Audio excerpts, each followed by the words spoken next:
Hello, everybody. I'm Joel Ledlow. This is Evolution Martial Arts. I'm joined by Ian, Hello. and we're going to be.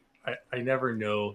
So while you can't see us, we can see each other. Otherwise, we'll just run over each other constantly in conversation. Yeah. But I never know if I'm just blowing the mic out because that's kind of a thing for me. No, you've If been you don't know this improving. by It's more of a coin toss, and so I'm like, is he gonna do it? Is he gonna do it? Oh, he didn't do it this time. Okay, good stuff. so Ian is like teaching classes. We are like the complete opposite of each other. I am extremely loud, just filling a room with my voice kind of instructor, whereas Ian is very soft and very quiet. And I'm just going to talk to you very quietly and close to here. And I'm like, Ian, that kid's on the other side of the room and He has cannot ADHD. He hear doesn't know you. what you're talking. You got to break through to him. Come on, man. That's what hitting pads are Uh, for. You know what's crazy though, and also ironic, is that you have a theater degree, and I was actually in, theater, but I was the silent type. There was, you're a movement. You're movement based, yeah. and I did a lot of stuff that did actually. It is one of the reasons I'm very booming in my voice, is because of that theater training. It's kind of like a ki or something like that. It didn't have to have it. Ki with But my I will fist. get. I'm going to use it as a segue, sort of a double. So one of the things that I learned, and one of the reasons why I have a really big voice, is because of the voice and diction, specifically with Tom Orth, who's professor at UCLA, and uh, we did movement and voice together, and it was really about, as Ian's telling me, I got to go louder. I'm working The so tables hard have not to turned. be like screaming like death metal into the microphone that sometimes I get quiet. But it, when I was training, we were having this openness of voice, and the whole idea was that you could sustain your voice if you were on stage or whatever. You could sustain it and not be I got that and destroying your vocal cords. And that's what we're going to talk about in this episode is sustainability of your training, and just sort of kind of go off on whatever works, and discuss some of the things that we've had to battle through. And I'm going to tell you, Ian and I have battled 100% through things. I still do, especially with training. Still, And if still do. if you don't mind, I'll take the segue from here. So it doesn't matter how old you are, 18, 16, whatever. For one, overtraining does exist, and it could happen to anybody with a matter of you're outputting too much. You get really inspired, which I think happens to a lot of athletes or a lot of people that are crazy about getting fit or anything of the sort. And then you do really well. You kill yourself at the gym for a month, and then next thing you know, you've blown your back out or something. This is something that has personally happened to me.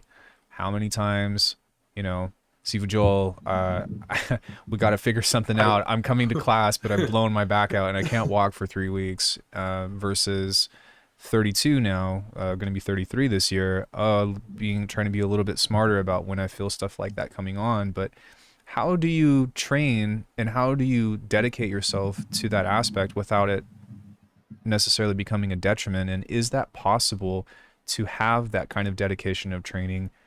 And what does that look like if you are, fully on? Those are the kinds of questions that I think we want to kind of cover. I think those are really really great questions. And hey, gang, like, buckle down if you've had to deal with injuries in your training, whether you're doing martial arts or other sports or just going to the gym and have dealt with that for various reasons. We're going to cover a lot of things. We're not saying we know all the answers, but we're going to cover a lot of stuff. And we've been very invested in our own discoveries of finding solutions to these problems that just plague us all the time because we're human and we have stuff go on. I'm going to bring up a great one for me that I did. I will come up with a bunch. Ian and I are just going to trade back and forth on like crap that's plagued us through our Experience. years of Yeah. training. Um, I think, firstly, as you want to develop awareness in your martial training, you want to develop awareness of yourself. because yes, you can be enthusiastic, you can be super gung ho, but you know what? I'm creeping up on 51 this year. I got to go. Hey, am I in the right place physically to do that? Look, gang, I can go. You know, if you're going to attack my kids and I got to go for it, you know, I'll pay the price later and write that check today.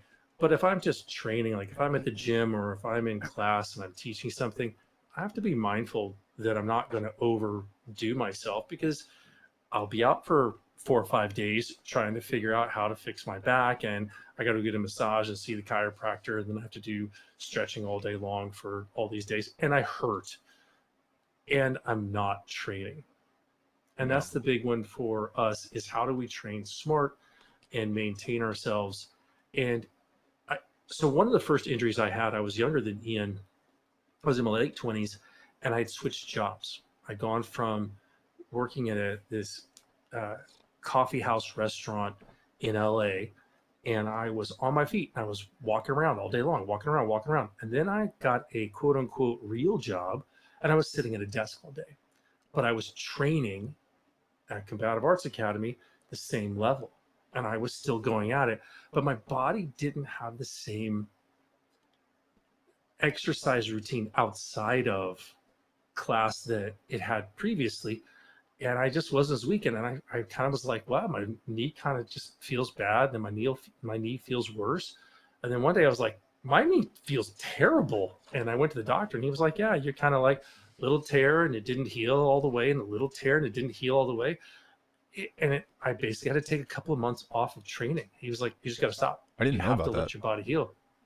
Yeah, that was actually right before my brown belt test, and that was the year of my brown belt test, and before I went to Japan, because I left the quote unquote real job to go to Japan. Well, shit, I would Um, have done the same. But fuck, that's crazy. So, you know, in the same light, what happened to me in 2018? I was in Cirque, and I was developing this knee injury that was chronic tendinosis, which is a more advanced or a later stage um, tendonitis, I guess.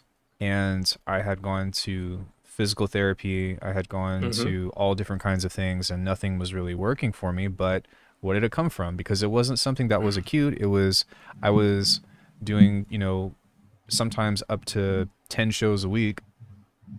And then after the shows, because they were quote unquote easy, I'd go to the martial arts studio and go train flips and tricking and stuff, and then wake up the next day and be like, I'm fine, not knowing that these things are creeping up, not knowing that I wasn't, even though I was physically fit, I was doing more damage to my body than I was doing actual recovery things, which goes into that next aspect of training. It's not always glorified like Rocky of, you know, running up steps and hitting bags and whatever. Like there's a lot Yeah, of facets and a lot of education that I would really try to push to anybody that's trying to make this a lifestyle, or someone that's just you know, just trying to better themselves, about understanding that there is a difference between active rest and passive rest, understanding that training sometimes is conditioning, and understanding that sometimes sleeping as much as you can be a very healthy thing for you, you know, or just being kind to your body, I guess. I think this is a great note for a lot of people coming in to martial arts training. You're excited, you finally started, you know, whatever got you to your martial arts school, you're excited about going, and you're seeing the people come in. I actually, when I have new students come in, if they're just starting, twice a week is solid. You're doing a Tuesday, Thursday, you're doing a Monday, Wednesday, you're doing a Tuesday, Saturday, something like that. You want to have some recovery day. And I think a great way, if you have this experience of training in a gym and doing weight training, what Ian was just talking about, recovery days are important. Look, I'm working out right now, and I'm building myself back up after some injuries, and we'll talk about that in a minute. But I'm having to restrain myself from going gangbusters, because I want to be in the gym, and I'm like, look, I could be in the gym all day right now.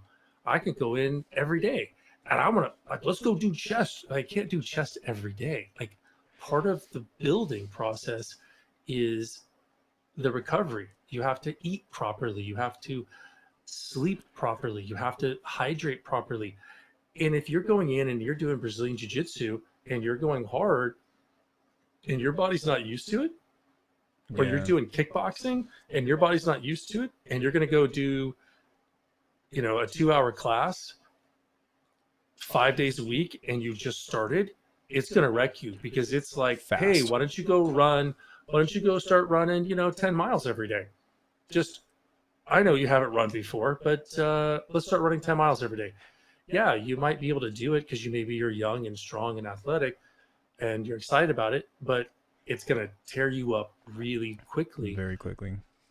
And sometimes you maybe start building, and your enthusiasm for whatever you're training in builds a little bit faster than your body keeps up, or something happens. You get sick. And look, gang, if you don't know this by now, I'm going to tell you the very sad truth. You can spend 2 years building up muscle mass and strength and endurance and have an injury, and it's gone in 2 months. And I mean, like, gone. Yeah. And I know that because I broke a flippin' big toe, like dramatically and spectacularly broke my Shattered. big toe. Like, my doctor looked at the x-ray and he goes, wow, that's spectacular. Yeah. It was an X break through the second bone in the big toe. So basically I slipped on a step, of all things. And everybody was like, did you kick somebody? What did you? I was like, dude, like, I don't know. Like, if I kicked somebody, I wouldn't break my toe. I slipped on a step and it popped it. But it was terrible because I was in pretty damn good shape. I was building up for working on going up to 50, and I was feeling really great about it. And it just sapped out my gym time. It really limited anything I could do. I was walking around in a boot for months. And then, you know what? I was like, yay, I'm building finally. I got out of that. I'm starting to feel good again. Freaking hernia Yeah. just murdered me. I had two things back to back. Now, I will say, all of my previous training was not for naught. It wasn't for nothing, because had I not done that, had I not been in that physical state, my recovery Would have from my been way toe worse. and from my hernia, they were telling me stuff about a hernia like it's going to be like 6 weeks, and I was pretty paranoid because I don't want to mess up what the doctor did. But they were giving me like, you're not going to be able to do this, you're not going to be able to do that, and like, you can't carry a gallon of milk up the stairs kind of deal. They were saying like, you don't want to go to climb up the stairs. I was walking up the stairs the same day. So, I was physically able to do a whole lot of stuff even after having the surgery. I did take it really easy and rest as much as possible because I need myself to recover. And that's part of listening to your body, that awareness I mentioned earlier. If you're not listening to your body, when I had the hernia, I was like, what the fuck is that? What the? And Yeah. I blew my phone up with people I knew who were doctors and said, what do I do? And I got really good, like, hey, you go to this person, you call here, and, make sure you get this done. And I went to see, this clinic, and I did all the things I was supposed to do. And it was just people giving me solid advice, and I acted on it quickly. Same thing. If you have an injury, if your shoulder hurts after training, or more likely a day or two after training, then you should probably pay attention to that, because it might be something where you're just muscle sore. You could take an Advil or two, you could put some ice on it, you could do a little easy range of motion. But if you're like, hey, my shoulder hurts, well, I'm going to go in and I'm going to do, judo. I'm going to do Yeah. boxing for 2 hours. Pain is weakness leaving the body mentality. It's like, that's a bunch of bullshit that, people that don't know what the fuck they're talking about feed you. And yeah. we both And of us have seen real consequences from overdoing it. so when we hear people go, dude, you got to do hardcore sparring and you got to be hardcore, we're like, dude, you're not a martial artist. No. You're a fanboy. You haven't been in this long enough to understand the training methodology. And gang, it's not just us. Everybody I talk to in the martial arts world who is in that longevity state has had things to overcome, and they're working on sustainability of their body. Well, It's a big deal. So the thing with that too, and like we can get off topic for just a minute, but I do want to get back to, I do have more thoughts on the initial thing, but even something that you and I had talked about before I had taken the, how would we describe it? It's the black belt test. So I had already gotten my Yeah. instructorship in JKD under Sifu Joel, but then I had another test for the Kung Fu from Ed Monahan's lineage, and we were talking about pain threshold training, and all the stuff that we were doing wasn't torture. It wasn't, I'm going to beat the shit out of you until you are a bloody pulp, but it was understanding how to respect and how to challenge your relationship with how we deal with pain and um, how we manage that. But that's a very different thing than just having the crap kicked out of you.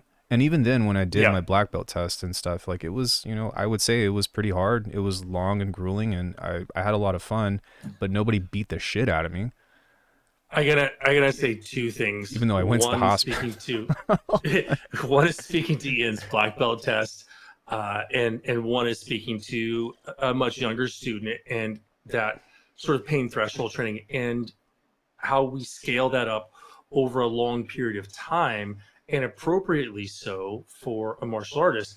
And the martial training in and of itself does that. Whether you're look, I've done them all.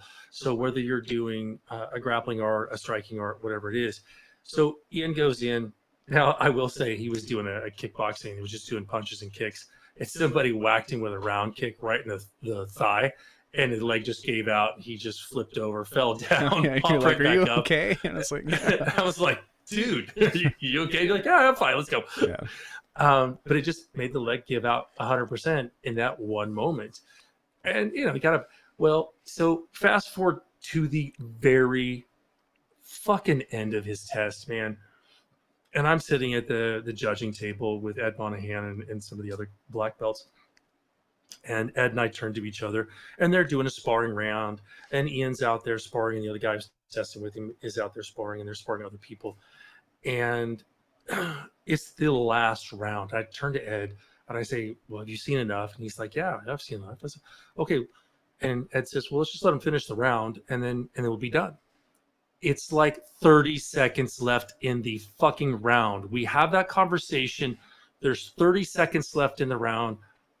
Freak accident. One of the black belts, Sam, is moving with Ian and just catches him, dumps him, and Ian just lands the wrong way, hits his shoulder, separates his shoulder. It's like down, down. Uh, One of the other senior black belts, Aaron's like, I think he's just faking it. Meanwhile, I'm going, no, he's not. Yeah. Because I've done that pain threshold training with Ian. I know what he can endure. I know he's not just safting one up there. We go in, cut him out of his shirt or whatever, and then it's like, oh yeah, oh shit, oh yeah, nope. All right, let's sling that thing up and get him to the hospital. And then Ian shows up later and he's all bandaged up, and he's like, I got my black belt. He's like, I'll still keep going. I can keep going. And we're like, dude, chill. Yeah. Chill, you're already done.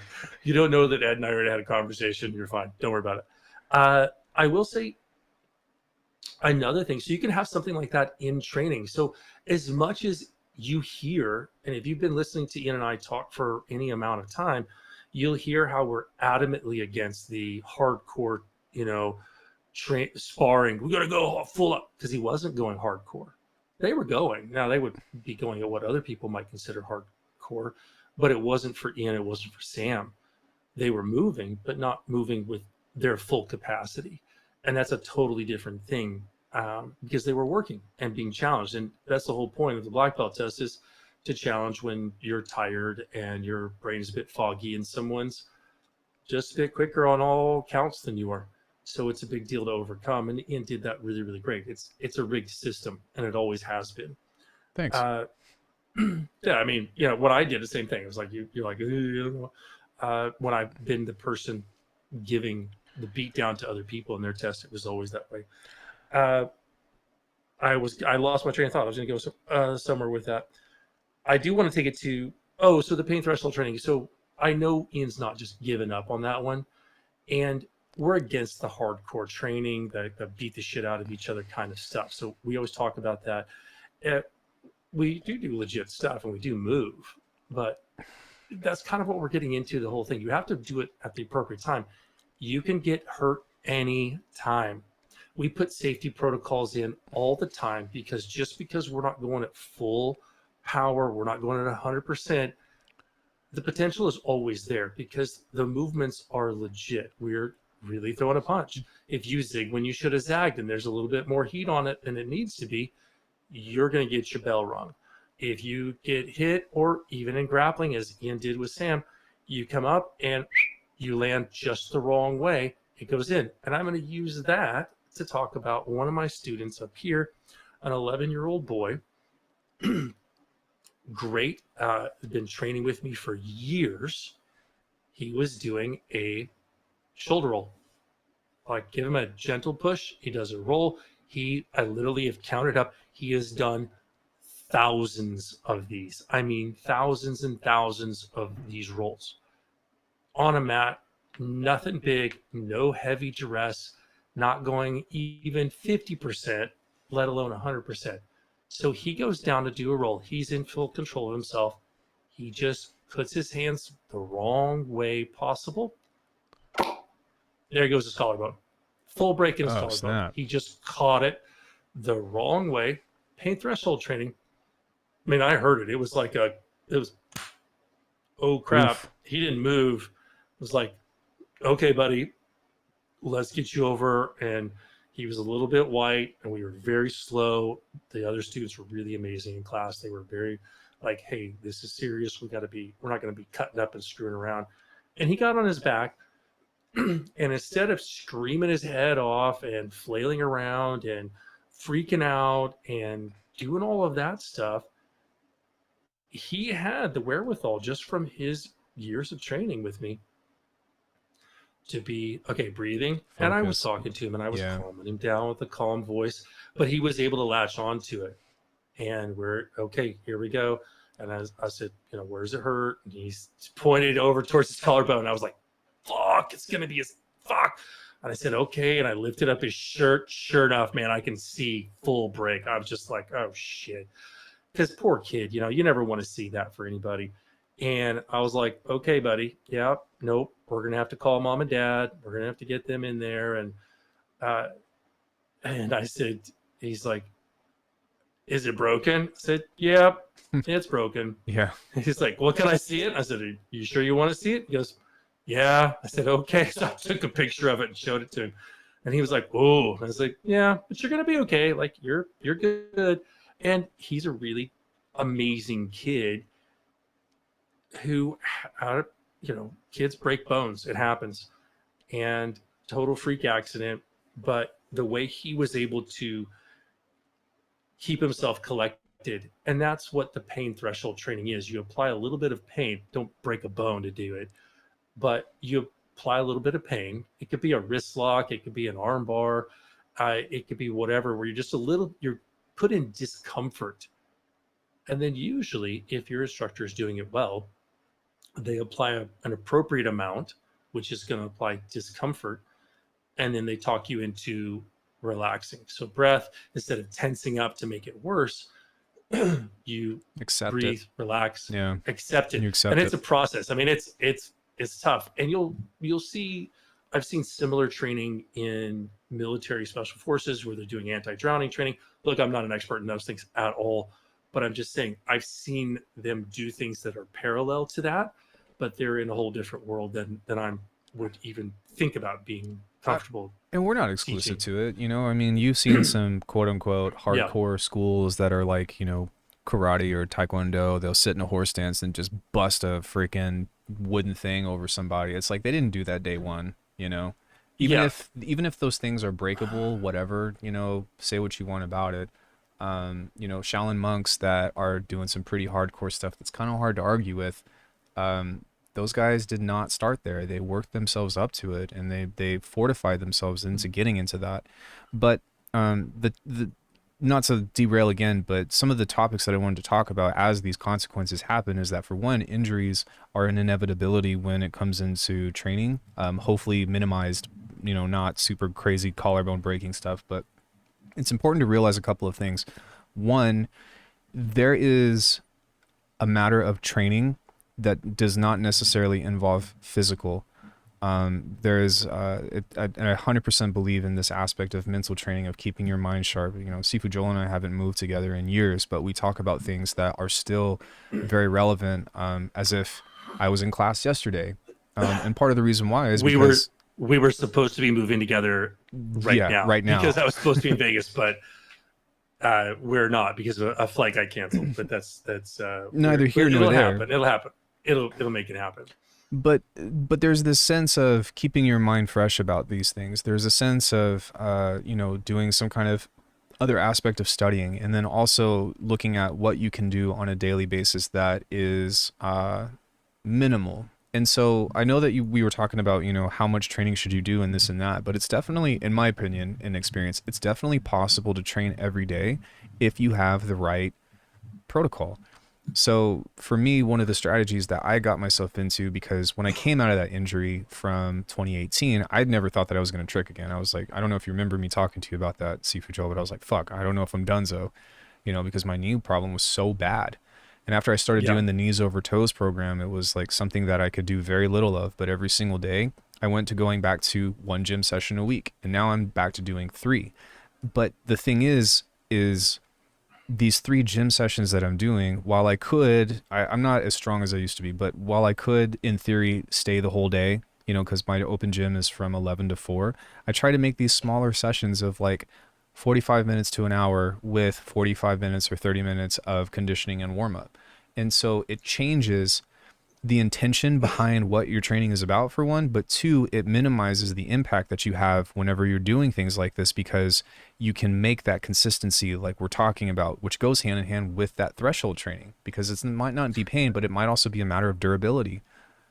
And you have to be mindful of your body. So Ian's talking about, hey, this is what I'm doing now, but he's been back and forth on it, because he'll have conversations with me and he's like, oh, I'm going to the gym one more time this week and I'm doing this sessions. Oh, I'm going to dial it back down. Yeah. So it's a constant. I feel really good. I'm coming in a little bit more.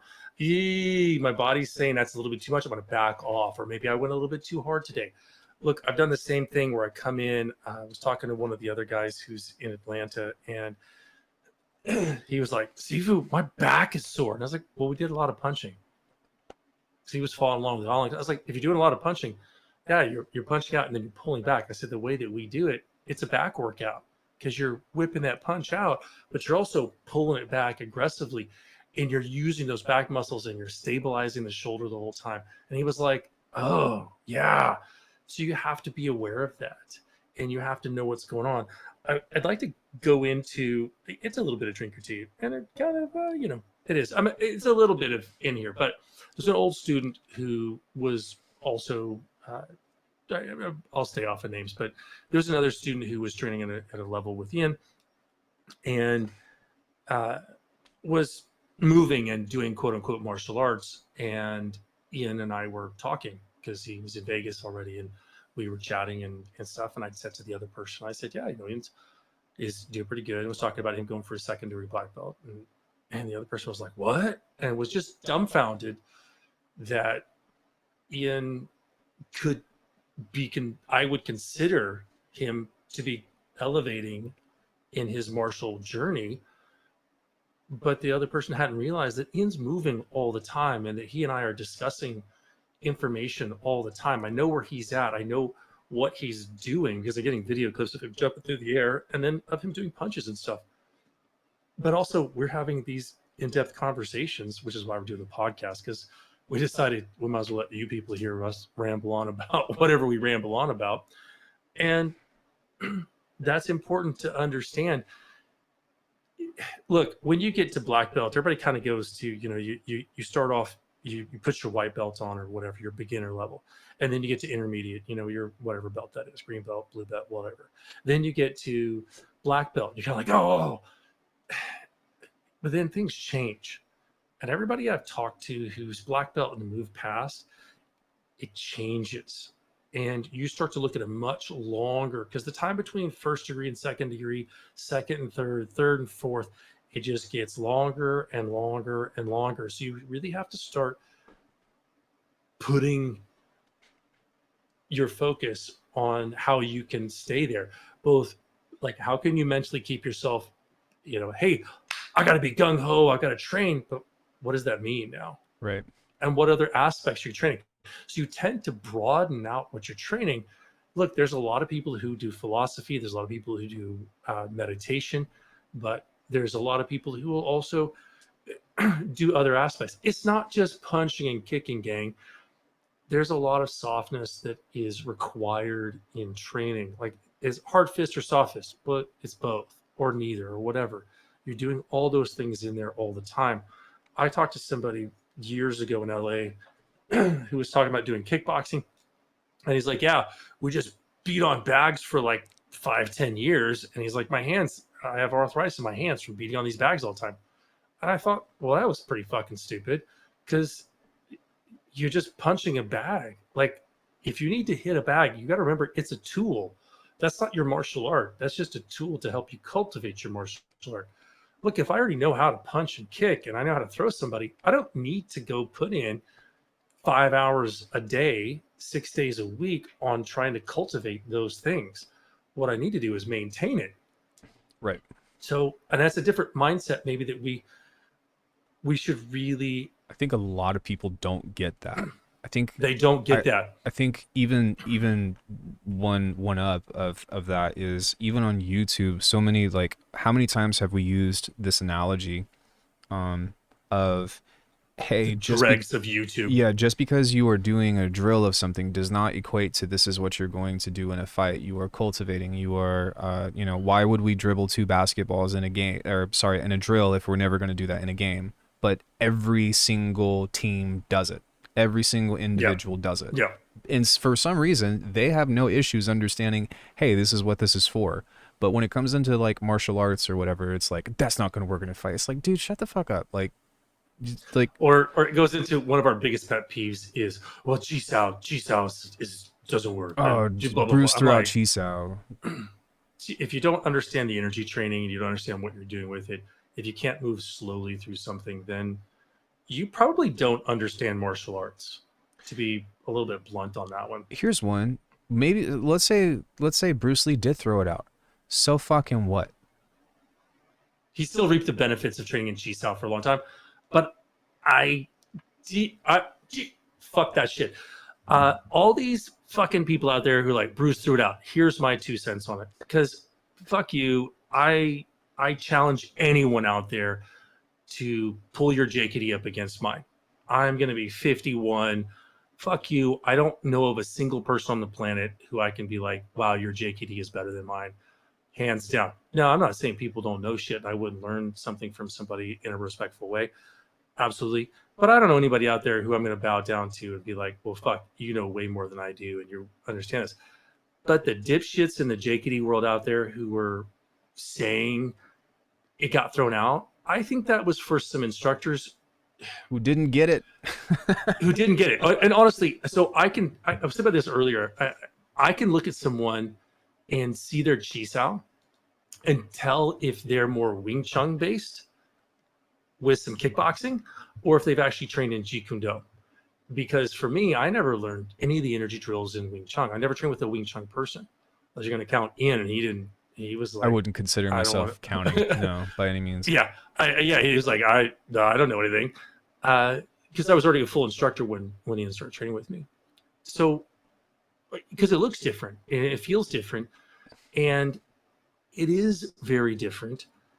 But I think Bruce was spread out from people, and he was like, look, just don't teach Jisao, because if you're doing a Wing Chun version of Jisao, you're learning Wing Chun philosophy and the Wing Chun methodology of attack, which is fine, but it's not Jeet Kune Do. Because if they were the same fucking thing, then Bruce wouldn't have given it a new damn name. Why he said to throw the name away? Yeah, that's for people like me, and Ian, that's not for new people. No, and not just that, but like whenever we use these terms like philosophy and all that, like I think it's really important to not take that out of context. It is the way that we approach combative problem solving, the way that our attitude and the way that we express ourselves. And I think that is the thing that people can't seem to grasp as well. Wing Chun at least all of the Wing Chun that I've seen has been a very, very different thing. And I've seen some people be aggressive. I've seen some people have things that we talk about like forward pressure, you know, the forward intent and stuff. But even still, when you look at the two, if you studied it, you'll realize that there is a very big difference behind what the objective is whenever you are faced with an obstruction that is an unsuccessful hit from either party. That's the most eloquent way I can say that. But Yeah. are we trying I, to I, defend or are we trying to hit? You know? I would go into something else, and you can draw this parallel with, we brought up basketball. You can bring it up with tricking or regular gymnastics. You can bring it up with any sport. You can bring it up with music. So, as a musician, when you go to practice, are you going to sit down and play an entire like concert? No. No, What is the they're not going to approach? do that.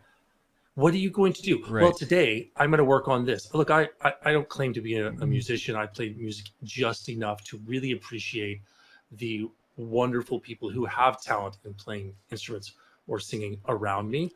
And I'm sharing their information of like, a drummer's like, I'm just going to go keep time. They're working on keeping time. Or, a guitarist is working on A these scale. chords, or piano players just working on just one little riff and just exploring this kind of thing. Or you're doing some element, you're working on one song, or you're working on one aspect of a song.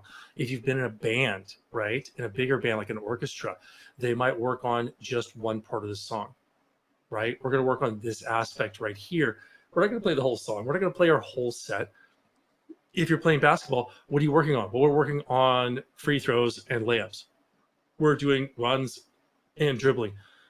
If you're, whatever it is that you're doing, if you're doing gymnastics, do you think maybe she does, but do you think Simone Biles does her full sets every practice? Like she's competing? I don't No, think so. no, they have this thing called full out, and that's when you're doing your full routine. But there's no reason for an athlete to go and throw the entire thing back to back when it's really important to do things like you and I do, which is break skills down to a core mechanic and say, let's work on our handstand. Let's work on, we don't do that in JKD, but just as a matter of keeping it in the world of gymnastics, let's work on our round off. Let's work on our cartwheel bounding. Let's work on spotting. Let's work on twist timing. You know, different things I, that we I set will apart. I will say when I was at UCLA, we would go to the gym there, and we had gymnasts who were in the Olympics, like at UCLA. Sorry, I can't remember any of their names off the top of my head, but go back to like 1997. So 96, 97, who was in the Olympics or in that world contention, who was at UCLA. But I remember walking by the UCLA gymnastics program was really good because there were some really powerful people. And I remember walking by and there was just a guy like holding a handstand for a ridiculously long time, but he was just doing a handstand just to be in a handstand. And I was like, huh. But think about a football practice. Like I have played football. We didn't play a football game That would be called a the whole scrimmage. time. Right. We didn't even do that. But you might be playing. We're going to be working on conditioning today. We're going to be working on running plays. Have you ever seen football players and they've got on their helmets and shoulder pads and shorts, and they're just kind of like going through plays? They're not hitting each other. They're not doing the damage. Sometimes you do, and you like hit the crap out of stuff. You can't do that every day. Just like you can't pound on a heavy bag every day. Just like you can't just go full out. When I wrestled, we did not go full out wrestling all day. We had some days where we went pretty damn hard, but we never started out there. We built up to it, and it was a season, and I was a kid, but we were always having to maintain and be cycled through those things so that you were fresh and strong when you were going to compete. Well, guess what, gang? As a martial artist, you're going to be able to compete any moment of any day. That's kind of the reality. So it could be today, it could be tomorrow, it could be in a month, it could be anytime. You're not looking at a specific date for competition unless you're doing sport stuff. Uh, so if I'm looking to be 60 and training, I have to look at 60. If I want to be 70 in training, I have to be 70. I want to be 70 and moving around. Ian's gonna be 33. Really? Yeah, That's crazy. I know. I have to start adding in how many years we've known each other and been working together. Uh, it's Yeah. a lot. But in like, okay, well, I want to be still able to move around a lot and do some cool stuff when I'm 50 or when I'm 60. Like, I want my knee to not be jacked up. I've been working to get this thing back to where I can move around with it. I don't want it to be terrible when I'm in my 50s or 60s or 70s. Those are legitimate goals. Or, hey, if you're 25 and you're having chronic issues, you know, at 25, you'll think you're immortal and everything is going to last forever till you get a big ass injury. I would say try to avoid that big ass injury and see if you can't stay longer term, because you're going to blink a few times and the years are going to turn into decades. And look, gang, I'm coming up on 51 really, really fast. And shit, it's like, what? Really? How the hell did that happen? What happened to me being like a teenager or in my 20s or even in my 30s? How did I get to be here? Well, I'm a pretty fit 50-year-old guy, despite a few injuries and setbacks. But I want to be a really fit 60-year-old guy. I want to be a fit and active and happy, healthy, whatever I am until, you know, the day I die. Same. You know, and martial arts should be part of that process, not just to destroy. You know what? We were going to talk about this. We'll wrap up with this. Well, I'll wrap up with this, and you can wrap up with whatever he wants to. I wish you could see I'm gesticulating to Ian because you can't see me because this is audio. But so I think I just started to derail myself with the gesticulation. But and it was really good too. What were we just talking about? This is the way it is. Longevity. I see everything. Yeah, I was gonna go somewhere in there with it. I don't remember what it was. So it was probably brilliant. As you continue training, you are going to develop a lot of skills, and part of that should be in the training of your awareness. It should be in the efficiency of how you train. So as opposed to, you know, just beating yourself to the ground, you might be like, you know what, I can do, you know, one set of this and maintain. I can do, you know, for me, I need to throw 3 double twists or whatever in order for me to know that I can keep it. I need to throw 1 double backflip into the pit to know that I still have it. And you start to change the priorities about what it is that you're trying to cultivate and how to train for that aspect of longevity. Because to be honest with you all, like 33 is pretty old, would be considered pretty old for tricking. Like most people, the generation ahead of me, are no longer doing this stuff. And now people that are my age are getting into it and actually continuing a lot more their journey, because the science, because the awareness, because the technology, because of like the cultivation aspect of it has evolved immensely, and we are just getting smarter of how to take better care of our bodies. Okay, I know what it was that I was going to go back to. So before, now if you're in this situation, ignore what I'm about to tell you. So if you're in a war zone and you're like literally in a war zone and you have to train in this to fight for your life, that's one thing. Yeah. So the old way of training, and what you was just talking about with the science is there. So whether you're doing knees over toes to increase your longevity of your body so that you can continue performing, or you're doing all the resistance training and health training inside of a fitness facility to maintain. Originally, there are things where you're looking at taijutsu, where you're literally body conditioning into, you know, people are punching in the sand with old kung fu, fingers into, you know, rocks, and they're peeling off. So all these things to body condition and destroy your body is because, well, to be perfectly honest, they figured you were going to fucking die by 25 anyway if you live to be that long. So they wanted to just turn you into a literal weapon and send you onto a battlefield to just save the village or city or whatever. So if that's not your goal, why not use some of the more modern science to keep your body healthy and shift your goals on? Look, you want to be a badass. I'm hardcore sport. I'm gonna beat your ass. No, you're not. I will run you the fuck over with my car. Right. I will pick up a stick and beat you half to death with it. Like, dude, I'm not going to fight fair. I've had some very accomplished, skilled martial artists talk about, hey, if so-and-so comes out at you, what are you going to do? I'm going to pull out my gun and shoot him. There's no fair fighting in this. And life is short.